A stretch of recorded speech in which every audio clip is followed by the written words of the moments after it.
ladies and gentlemen. We are back. We are live. It is the Freight Coach Podcast, the top podcast in transportation, coming to you guys every single weekday, 8:30 a.m. Pacific, 10:30 Central, to break down some industry headlines. But most importantly, you guys provide some actual insight into what you can do with all of this information.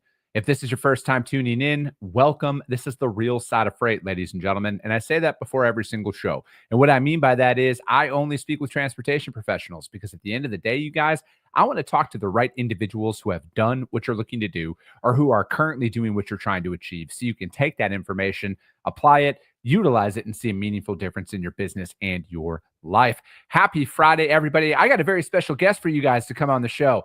We're hoping this one works out, because the last time she was on, there were some technical difficulties and everything else that was coming along with it. But we think we're good this time. She pulled in the big guns to try and help this out. With that being said, I have Mrs. Anne Reinke on the show with Anna now. Anne, thank you so much for joining me. Let's go.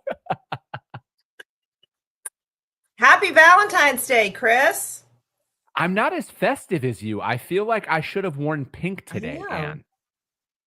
What's your deal? I know orange is...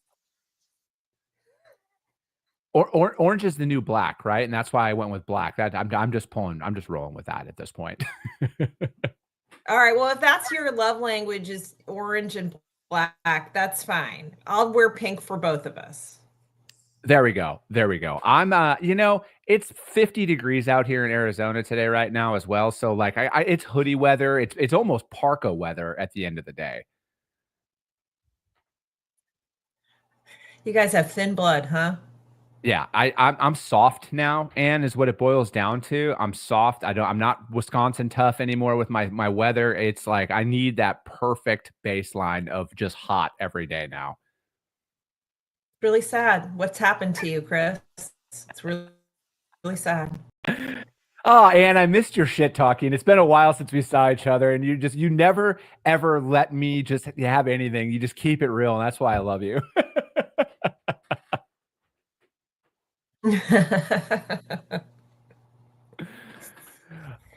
All right.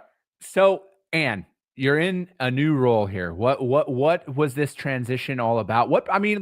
I was really happy when I saw that you were going back to the intermodal side of things, just mainly because I know that that's where your history in the industry was and everything else. Was that kind of like your main driving force to want to jump back onto the intermodal side? Probably. So yeah, I didn't ever envision myself leaving, but I did. Really enjoy TIA. I think there's such a fabulous group of people who are around it, who are involved in it, including yourself. It is such a nice experience to go to a TIA conference, because there's just so much energy and enthusiasm. I want to bring that same, spirit to IANA. Intermodal, as you noted, is where I came from. I'm sort of railroad, like my first love is railroads, which is so sad what happened to me. I don't know why it is, but it is. And it's really nice to use that side of my brain. And I'm excited about invigorating an organization that has such a fabulous reputation, that is well-resourced and well-respected, and just taking it to the next level. Yeah, it's, I think when it comes down to, organizations like IANA and TIA and, TCA and everything else is like, growing up in the industry, like I didn't even know about it. And then, I definitely fell in love with the importance of what you guys do on Capitol Hill and everything else to advocate for the industry as a whole, right? Because otherwise, we don't have that voice that's out there that can come from the front lines, right? Like the concerns of the everyday people who are just out here trying to build their companies or, work inside of those industries. How do they really get it? I mean, because let's be honest, if you call your local politician, are they really going to get back to you? Chances are that they're not. But if you're in their face, presenting bills and like you guys know how to speak that language through bureaucracy to get it out there and get those issues handled at that level.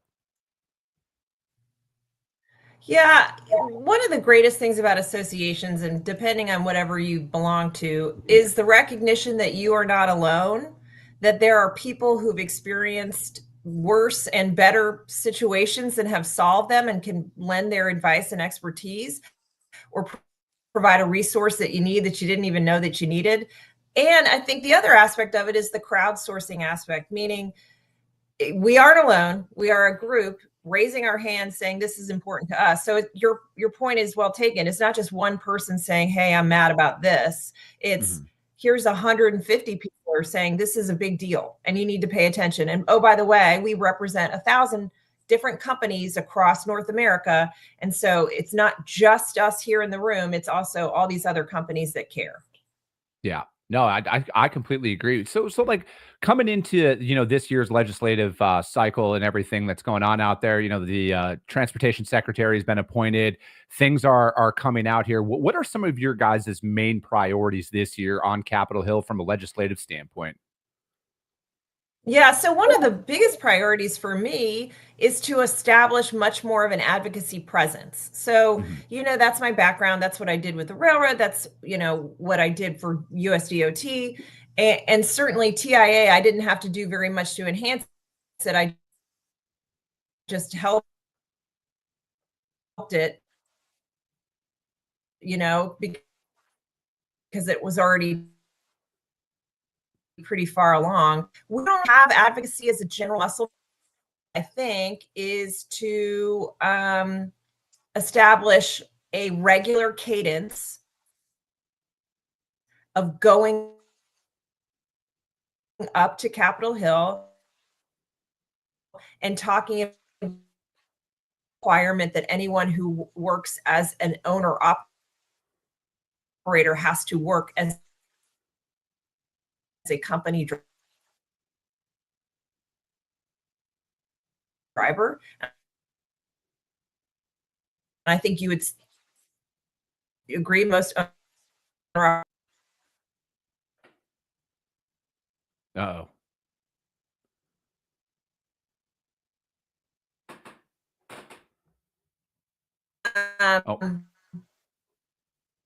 And so being up there and establishing that relationship is incredibly important. And then making the ask, right? So we don't go in there making any kind of ask. We have to establish who we are, and then we make the ask, if that makes sense. Yeah, no, absolutely. So do you think that was one of the things that pre you coming on board over to IANA, that was one of the areas where like the group as a whole were like, hey, we want more of a presence out here because like you were saying, you got to establish that voice and kind of get out there.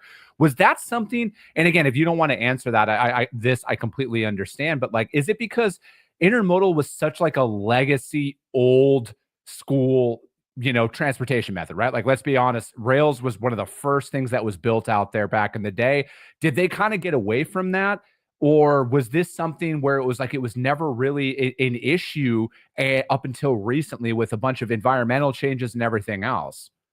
Yeah, I think there are a couple reasons for them. One of them is that our membership has a pretty distinct and diverse group of stakeholders. So you have on the one hand the dray carriers,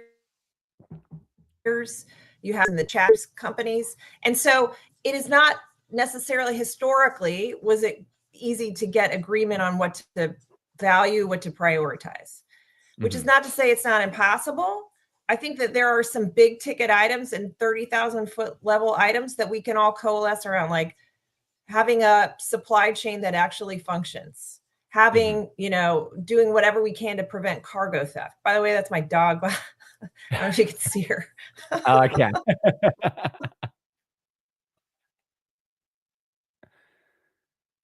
Yeah. So she's adorable. Yeah, she is. So, yeah, go ahead. No, go ahead. Well, and I would say too, because the railroads have their own association, the steamship lines had their own association, and it was sort of like, look, we'll push for what we want to push for with them.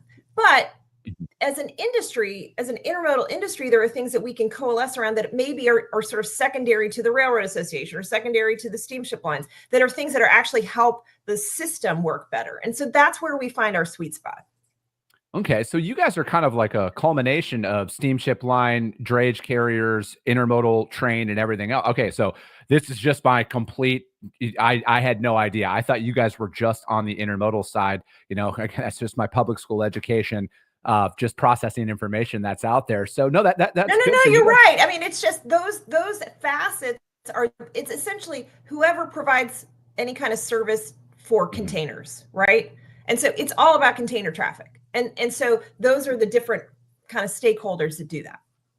I gotcha. So are you guys, I mean, just talking about container traffic and everything else, are you guys kind of privy about what's going on with the Longshore Union on the East Coast then, and really finding out a lot about that? I mean, it's seemingly, I don't want to say like it's gone, it's gone away, but they've seemingly came to an agreement on a lot of that. So like any new port strike talk has pretty much been shelved here as of late. Yeah. So we got on a coalition letter before they came to an agreement just to say, look, a strike would hurt everybody. Now, I will say intermodal numbers were way up in December because of all like the buying of container goods that go in containers. They all went on the West Coast. They didn't go to the East Coast. But so we got a lot of trade in December and some in January, probably because of looming tariffs. But that being said, it doesn't help anybody having a strike. And I would say, this is speaking for myself, I think long term, we've got to make sure American ports are competitive with the world. Right now, they're not as much as they could be. And so I hear many things that automation isn't the answer. And it's, that doesn't necessarily help ports grow. But if we know that ports are confined to a small footprint and that NIMBYs prevent it from expanding, surely then we have to think about what the role of automation is in making sure those ports continue to sustain traffic and grow and thrive and all of that.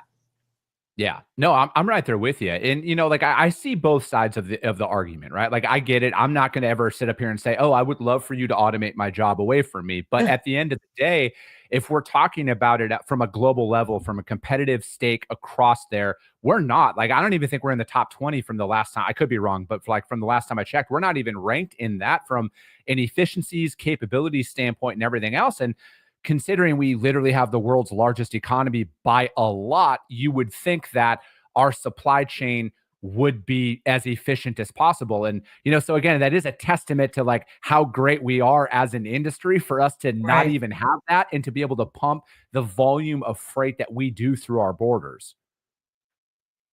No, I think that's exactly right. And yes, is automation the absolute panacea for everything? No.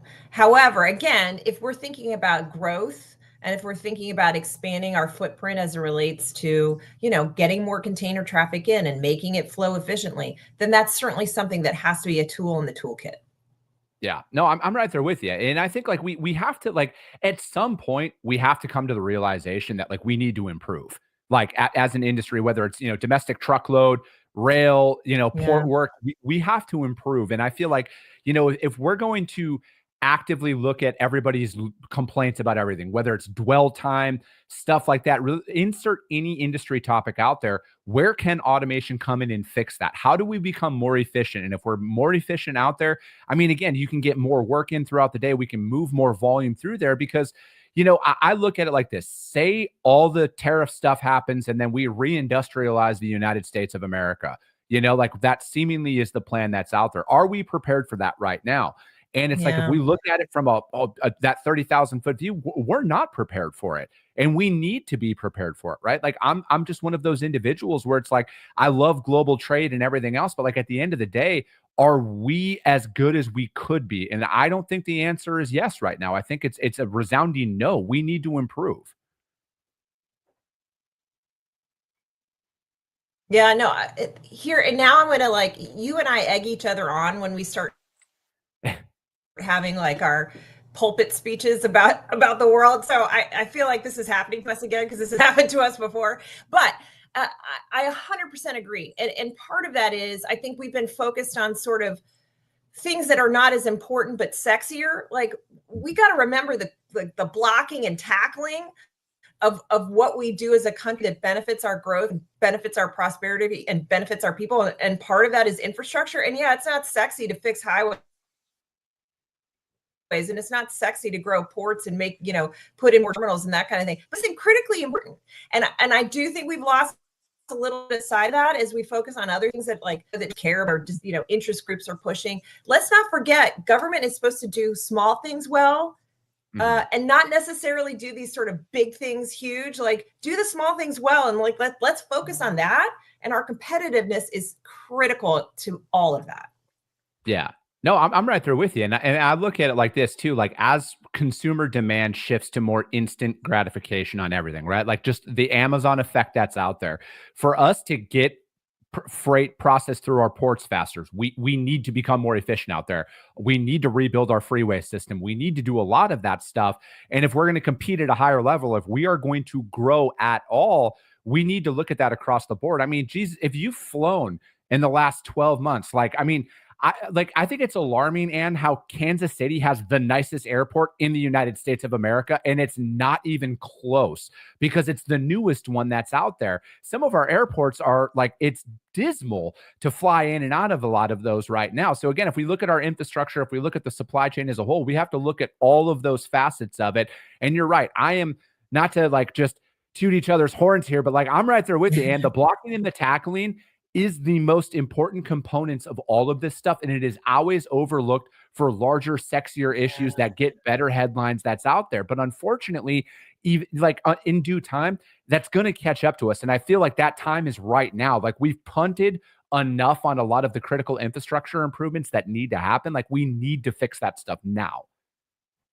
Yeah, no, you're exactly right. And neither one of us are aviation experts, but Yeah. for years and years and years, they've talked about improving air traffic control systems and haven't done it for a variety of reasons. So that's just the example of what we're saying, which is let's not ignore the problems, let's try to fix them. And as a counter to that, let's not overregulate with pet issues either, which prevents competitiveness. And I'm thinking about the railroads, they pay for their own infrastructure themselves, but if they're in a very bad regulatory climate, that prohibits their ability to capitally invest. And so that's also part of the equation. We've got to be sensible with how we grow and regulate the industries that are, regulated commodities.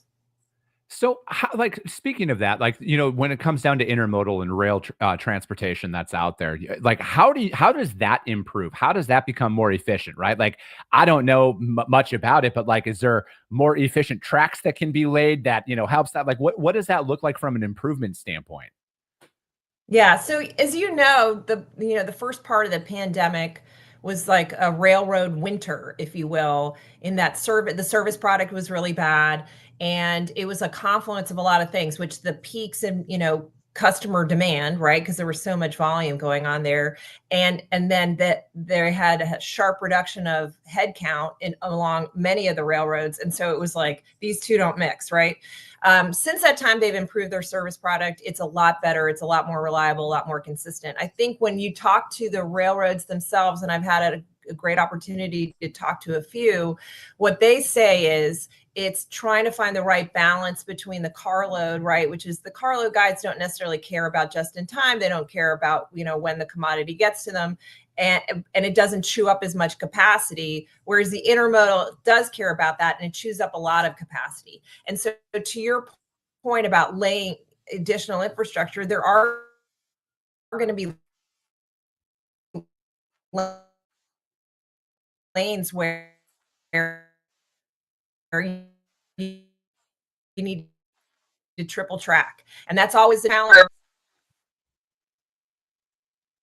Yeah, it's and I also look at it from the perspective, like just this is just the correlation between what I do every day and the domestic truckload side of things too. Is like when there's some of those rural manufacturing facilities that are out there, and there's delays on the rail, or they're not getting their cars coming up there at their normal level, and how that has an effect on the domestic truckload market and everything else. Like, is this something where there is like that's where like a natural expansion comes, is like adding in additional capacity into the market? Or is the rail market right now kind of like, hey, we're good, like we're kind of I don't want to say operating great, but like what I mean, like they're like capacities in line with freight volumes and everything else that comes on out there? Or is that the natural progression of like how do we more consistently reach some of those rural areas? Yeah. That's like a complicated question to answer. It's a really good one, but I'll take like what I think my take is, and I'm sure there are a lot of railroad experts who would amplify or add on to what I'm saying. But the hope of intermodal folk at the railroad is to convert traffic from truck to train, right? And so how do you do that? Well, a couple ways. One, you got cheaper rates. Two, you got better service. And so they do typically between, cheaper rates and better service, they typically have cheaper rates. And so what they are now focusing on is how can we make it better service? Because otherwise the default for most shippers or most customers is to go truck, right? Because it's convenient, it's speedy, all of that. I'd say the other piece of it is making sure the technology, the visibility of where the cargo is at all times is probably something that they'll have to continue to make better. And so there's some of that, and I think there needs to be some more of that, because that's part of what a shipper is saying, like, where's my stuff, right? Mm-hmm. And so making sure that, like, we provide the best customer experience for everybody. And railroads for a long time didn't really have to focus that on as much, right? Because they were the railroad. And I think that has definitely changed. Yeah, I think that visibility, and again, though, I haven't moved intermodal freight in a long time. It's just not my wheelhouse. But like at the end of the day, I just remember, Yeah. the visibility piece being lacking, right? Like it shows picked up, but like then you don't know for 2 weeks or whatever where Right. the cargo actually is. Is that something that, Right. maybe some of your members are looking at investing in? Is how do they improve that visibility, that real-time tracking? Because, again, if a competitive truckload is in there and like, no, we can let you know where things are 24/7, 365. We'll keep you constantly updated. I feel like at some point people are going to look at the price and be like, well, is it worth it to save a couple of pennies to not know where stuff is from an inventory planning perspective and everything else? So is that like a natural progression where that real-time visibility on rail cars is going to be a thing here in the coming years? Yeah, I think so. And part of it is to provide better customer experience, and part of it will be to counteract cargo theft. Mhm. And the technology has been embraced by the brokers, as you know, and by, to some extent, the carriers there. And so I do think that will be part of it. What's tougher, of course, is when you thing with one container, you're dealing with a train that's hard. It makes it a bit more challenging, right? But that's Mhm. all.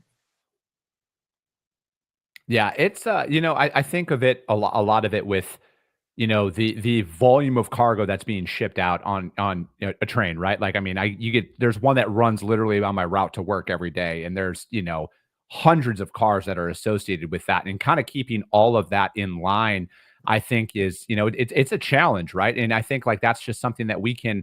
There's an opportunity in a lot of that, I think, at the end of the day. And, I think like cargo theft and insecurity is constantly out there. I mean, and I will never forget the image that I saw back in I forget when it was, but in Los Angeles when like they just happened to know the one rail car full of Panasonic TVs and everything else.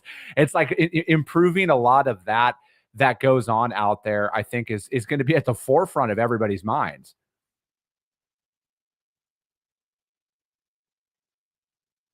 Yeah. And unfortunately, as you know this, and we're getting political for ever so briefly, there has not been as much prosecution of Mhm. this of this crime of cargo theft as there should be. And these are not just crimes of opportunity. This is actually like organized crime. In many cases, these are, really bad dudes Mhm.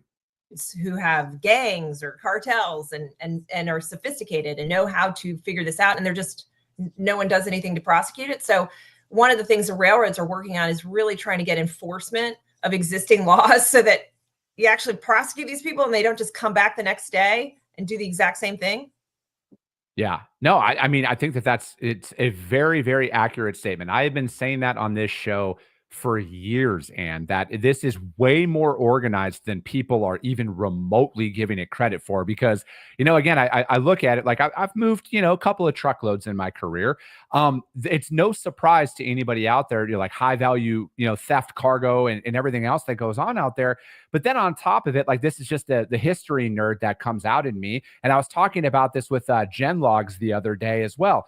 When you're looking to overtake a country, you cut off the supply line. Like that is like just that's just warfare 101 right there, is how do we go and infiltrate the supply chain to stop the flow of goods coming and going from a company. And and the fact that that just gets overlooked at the level it does, it's so alarming on so many levels to me. Yeah. And finally, it seems like some people are waking up. They need to wake up a little bit more quickly, I would say. Yeah, I'm right there with you, and I always appreciate you coming on. You keep it real. There's no other way to put it. You keep it real when you come on here. There's no canned answers that ever come from Anne Reinke. She just shoots you straight, and that's why I love having you on. And how does anybody reach out to you guys to find out more about IANA? Do you guys have any conferences coming up that you guys want to bring some visibility toward? Yeah. So go to intermodal.org. There's tons of stuff in there. It's really interesting. There's some data on there that could be helpful, and all the kinds of activities that we get into. We have our business meeting in May for people who are kind of like intermodal nerds and want to dive deep into the weedy stuff.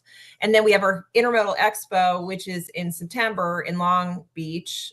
Every year we go there. And so hopefully, Chris Jolly, one of these days, I will see you again at one of these events.